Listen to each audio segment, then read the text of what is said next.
Panchayat regulations propose करी गई हैं कि जिन लोगों के 2 से ज्यादा बच्चे हैं वो इनएलिजिबल हो जाएंगे इलेक्शंस कंटेस्ट करने के लिए लक्षद्वीप के अंदर। बड़ा ही इंटरेस्टिंग लॉ है। आप सोचोगे कि पूरे देश में क्यों नहीं लगा देते ये लॉ, कि सारे देश में ही जिन पॉलिटिशियंस के 2 से ज्यादा बच्चे हैं वो इलेक्शंस नहीं कंटेस्ट कर सकते। नहीं कर सकते क्यों? क्योंकि इसका मतलब ये होगा कि 303 में से जो बीजेपी एमपीज इलेक्ट हुए हैं उनमें से 96 बीजेपी एमपीज ऑटोमेटिकली डिस्क्वालीफाई कर जाएंगे क्योंकि उनके 2 से ज्यादा बच्चे हैं, यानी तकरीबन 1/3 बीजेपी एमपीज के 2 से ज्यादा बच्चे हैं। तो सवाल ये उठता है कि सिर्फ लक्षद्वीप में ही ऐसा नॉनसेंस कानून क्यों बनाया जा रहा है? क्या कोई ओवर पॉपुलेशन की प्रॉब्लम है लक्षद्वीप में?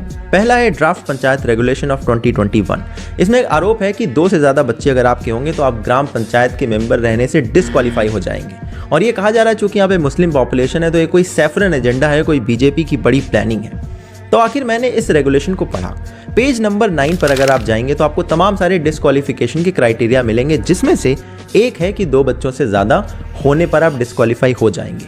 मगर इसके आगे जो 2 पैराग्राफ लिखे हैं वो बहुत इंपॉर्टेंट हैं और इसे कोई हाईलाइट नहीं कर रहा है। पहला है कि ये रेगुलेशन जब भी कभी लागू होगा उसके पहले अगर आपके 2 से ज्यादा बच्चे हैं तो आप डिस्क्वालीफाई नहीं होंगे, आप अभी भी ग्राम पंचायत का पार्ट रहेंगे। लेकिन हाँ, आप बशर्ते और बच्चे अब पैदा ना करें। दूसरी कंडीशन है कि ये रेगुलेशन लागू होने के 1 साल के अंदर अंदर अगर आपके 2 से ज़्यादा बच्चे हो जाते हैं, मान लो आप प्रेग्नेंट हैं और बच्चे हो गए, तब भी आप डिस्क्वालीफाई नहीं होंगे। ये दोनों कंडीशन बहुत ज़रूरी है एक्सप्लेन करना जब भी आप 2 बच्चों के रेगुलेशन की बात करें, क्योंकि इसके बिना फिर पूरा सेंस बदल जाता है। इसके बाद भी लोग कह सकते हैं कि 2 बच्चों वाली बात कहाँ से आ रही है, लक्षद्वीप में तो इतनी पॉपुलेशन नहीं है। कुछ लोग तो क्लेम भी करते हैं कि पूरे देश में ऐसा कहीं कोई कानून नहीं है। तो इसके लिए मैंने कुछ पंचायती राज के रेगुलेशन पढ़े। राजस्थान, हरियाणा, तेलंगाना, महाराष्ट्र, इन सब में ये 2 बच्चों वाली बात कॉमन थी। अगर आप और पढ़ना चाहें तो पंचायती राज की पूरी वेबसाइट आप पढ़ सकते हैं, सारे आपको मिल जाएंगे। मोस्टली 1990s में लिखे गए थे। अगर आप अपना काम थोड़ा आसान करना चाहें तो इंडियन एक्सप्रेस का ये आर्टिकल पढ़ लें। यहाँ पे तो ये भी लिखा है कि कई स्टेट सरकारी जॉब नहीं देते हैं 2 से ज़्यादा बच्चे होने पर, है ना। और इसके अलावा भी अगर आप डॉक्यूमेंट मैच करें तो लक्षद्वीप और महाराष्ट्र बिल्कुल ऐसा लगता है फोटो कॉपी है क्योंकि मोस्टली होता यही है, किसी स्टेट में अगर नया रेगुलेशन आता है तो वो दूसरे स्टेट्स का ही कॉपी करते हैं, वहीं से इंस्पिरेशन लेते हैं। तो ये सरासर झूठ है कि पूरे देश में ऐसा कहीं अप्लाई नहीं हो रहा है। और ये बात देखने में लगती है कि बाकी स्टेट में जो चीजें चल रही थी उन्होंने कॉपी करके यहाँ पे डाल दी है। पहली चीज तो जितनी भी बची कुछ ही डेमोक्रेसी थी लक्षद्वीप में रहने वाले लोगों के पास, उससे भी चूस लिया गया। अब एक बारी जो एमपी चुनते हैं ये 5 साल में, उसे इग्नोर कर दो तो उसके अलावा ये अपने इलेक्टेड ऑफिशियल्स को बस पंचायत के लेवल पर ही चुन सकते हैं। और पंचायत के पास से 5 डिफरेंट एरियाज से पावर्स को हटा दिया गया। Education, health care, agriculture, animal husbandry और फिशरीज के सेक्टर में यहां से पंचायत की पावर्स छीन ली गई। कुछ लोग कहते हैं कि पंचायत से education, health care, animal husbandry और फिशरी डिपार्टमेंट छीन लिए जा रहे हैं। ये वो कुछ आर्टिकल्स के बेसिस पर कहते हैं। और शर्म की बात यह है कि इन्होंने ये रेगुलेशंस पढ़े नहीं। आप खुद जाकर ये रेगुलेशन पढ़िए, उनके ओरिजिनल डॉक्यूमेंट में लिखा है कि ये सारे के सारे डिपार्टमेंट अभी भी पंचायत के अंडर ही आते हैं। तो इस तरह की फेक न्यूज से तो आपको बिल्कुल बचना चाहिए। और हम चलते हैं अपने अगले रेगुलेशन की तरफ। लक्षद्वीप में एक नए लॉ का ड्राफ्ट इंट्रोड्यूस किया गया है जिसका नाम है prevention of anti social activities या एंटी गुंडा एक्ट। बेसिकली अलाउ करता है कि किसी भी इंसान को डिटेन किया जा सकता है बिना पब्लिक डिस्क्लोजर के फॉर अप टू 1 ईयर। अब क्या सेंस बना इसके पीछे? कुछ लोग कहेंगे बड़ा क्राइम रेट बढ़ने लग रहा है लक्षद्वीप में, क्राइम की प्रॉब्लम बहुत ज्यादा होगी इसलिए ये एक्ट्स इंट्रोड्यूस किए जा रहे हैं। इसी तरह की जस्टिफिकेशन देते हैं ना ये अंधे लोग जो होते हैं, जो हर चीज को सपोर्ट करते हैं। अब मैं इसका भी डेटा आपको दिखाता हूं। पूरे देश में लक्षद्वीप का क्राइम रेट लोएस्ट है। तो भाई किसके लिए इंट्रोड्यूस किया गया है ये? सवाल ये कि पासा अचानक से क्या है और ये कहां से आ गया लक्षद्वीप में। तो आपको पता चलेगा कि पुडुचेरी में 2008 में, गुजरात में 1985 में, महाराष्ट्र में 1981 में और राजस्थान में 2006 में इस तरह के सेम एक्ट यहां पर लगाए गए थे।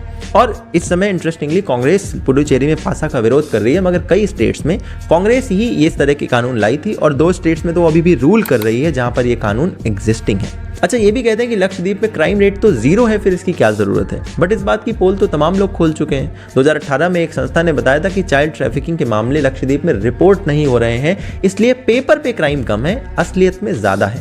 2019 में यहाँ पर ISIS के कुछ टेरर मॉड्यूल्स की एक्टिविटी देखी गई थी जिसके लिए यहाँ पर विजिलेंस को बढ़ाया गया था।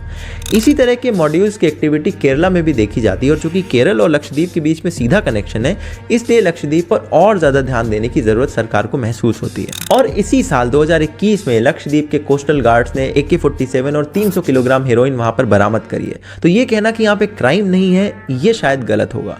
Islamists claim Lakshadweep Islands are crime free or the crime rate is very less, and they think we are idiots sitting with cauliflower in our ears to get convinced by it.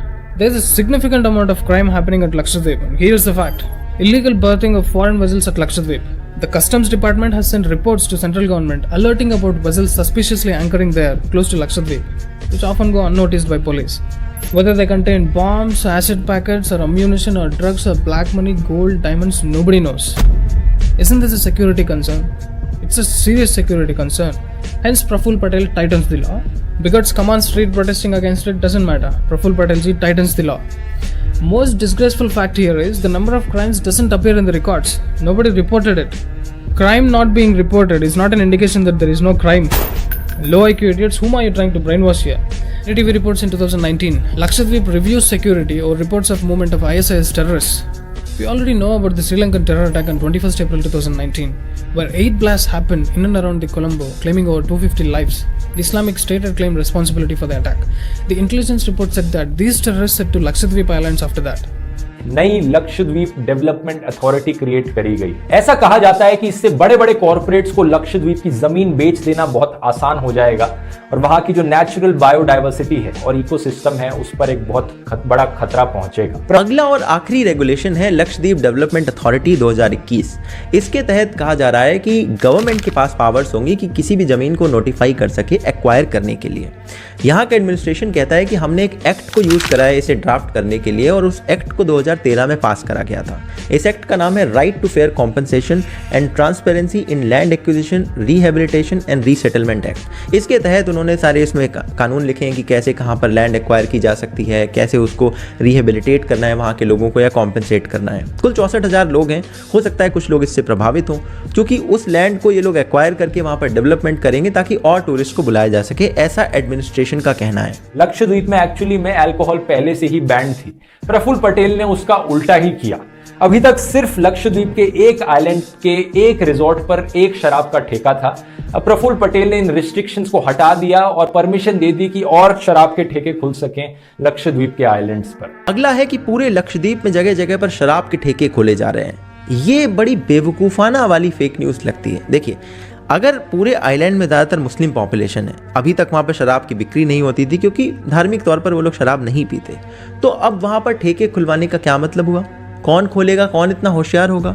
असल बात यह है कि अभी तक जो 11वां island था, Bangaram island, वहाँ पर रिजॉर्ट में शराब मिलती थी और अब वहाँ के कलेक्टर साहब बताते हैं कि 3 और आइलैंड हैं जिनके रिजॉर्ट में टूरिस्ट के लिए शराब को परमिशन दी गई है।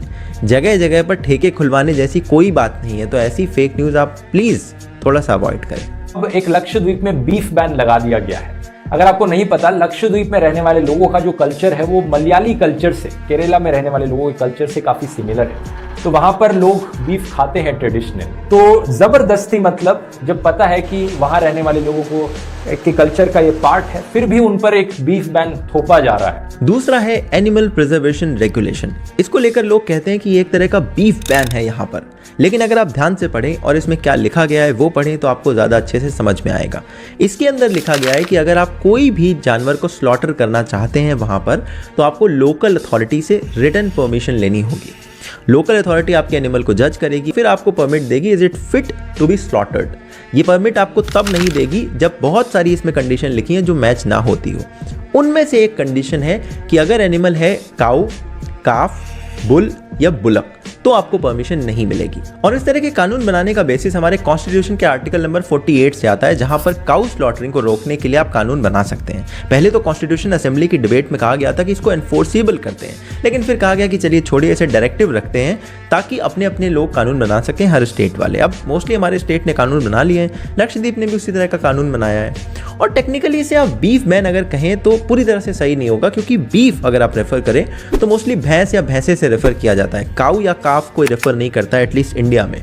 तो जो भैंस वाला जो मीट है उसके लिए तो आप यहाँ पर परमिशन ले सकते हैं, इसमें उसके लिए तो कोई मनाही नहीं की गई है। तो technically it's not a beef ban पर से, एटलीस्ट इंडियन कॉन्टेक्स्ट में तो नहीं। कुछ लोगों ने कहा कि मिड डे मील को वेजिटेरियन कर दिया गया है, ये भी कोई बड़ा एजेंडा है। अरे भैया ये फेक न्यूज़ है। पुराने वाला जो मिड डे मील था उससे चिकन और मीट को हटा दिया गया है, लेकिन नए वाले में फिश और अंडा शामिल है। ये कहाँ से वेजिटेरियन हुआ भाई? दूसरी बात, आइलैंड पे जो मीट जाता है वो तो मेनलैंड इंडिया से जाता है, केरल वगैरह से, बड़ा महंगा होता है वो, और उसको मिड डे मील में शामिल करने से करप्शन बढ़ता है, बच्चों का न्यूट्रिशन नहीं। ये बात आपको और मुझे दोनों को ही पता है। ऐसे में लोकली जो अवेलेबल चीज़ें हैं जैसे फिश हो गई, अंडे हो गए, अगर इनको शामिल किया जाता है मिड डे मील में तो इसमें करप्शन के चांसेस थोड़े से कम रहते हैं। मेरे इस वीडियो में मैंने आपको एक लेटर की बात बताई थी जो कि कम्युनिस्ट पार्टी ऑफ इंडिया के एक लीडर ने लिखा था जो कि केरल में रहते हैं।